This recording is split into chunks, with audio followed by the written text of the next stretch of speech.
let's get to the Miami Dolphins here, Tom. Their first selection was Minkah Fitzpatrick, followed by Gesicki, the tight end out of Penn State. Jerome Baker, linebacker out of Ohio State, was another selection as well. What do you think of Miami? Well, you can tell when your worst pick, at least that I have it written down, is a late round selection.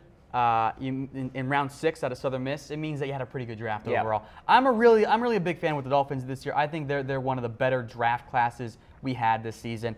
Minkah doesn't feel the biggest need, but you wanted more impact defensive players in that back end. You got one there with Minkah. Mike Gesicki is going to be a good athletic move tight end for the Dolphins. I think he and Adam Gase could have a good developmental type deal there. Sure. Jerome Baker, I liked value-wise. They needed a linebacker. They got another one. He'll be a nice weak side guy to pair with Raekwon McMillan. A little undersized, but the speed and upside is definitely there.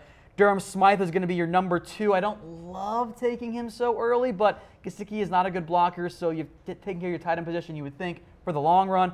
Kalen Ballage has a lot of upside to be a better player than he was at Arizona State, but we'll see if it actually gets there. And then I actually hate the kicker pick, but it's round 7. Yeah, you should have gone with Eddie Pinheiro. Jason Sanders was not an accurate kicker at New Mexico. I don't know why that would change now. Very excited to see how they utilize Minkah Fitzpatrick there on that defense, and you know, I think you can kind of get creative with him, using him at slot corner, maybe a little safety, maybe a little hybrid linebacker, and some sub packages though. So I think you can see that quite a bit. Maybe some nickel corner role as well. They'll move him around a little bit, and then eventually he'll take over as a starting safety at one of the spots. He can do quite a bit for you. I thought at number 11, it was very, very good value, even though it wasn't necessarily the biggest need. But had a guy I'd rank 7th or 6th. You'll find a spot for him, no doubt. And Adam Gase loves his receiving tight end, so Gesicki, I think, will fit well in that offense. And, you know, somebody's got to fill some sort of void here with Jarvis Landry moving on out to the Cleveland Browns there. He's going to be fun in the end zone in particular. He has got great ball control and body skills. Or reverse those,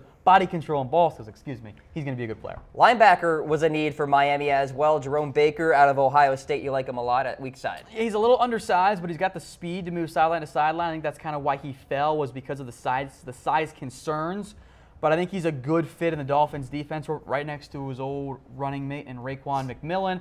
So the Dolphins have a couple good Ohio State players. I like their draft a lot. It wasn't necessarily the best draft. I would have preferred maybe one more offensive lineman earlier. I wouldn't mind a detail, although they did take some guys last year that I know they like. Overall, this is a good draft for the Dolphins. It's not quite a home run draft, but a B+ means you did well above average. My grading scale, A is incredible, B is good to very good, C is average. So when you see a B or a C, especially a B, it's not an insult.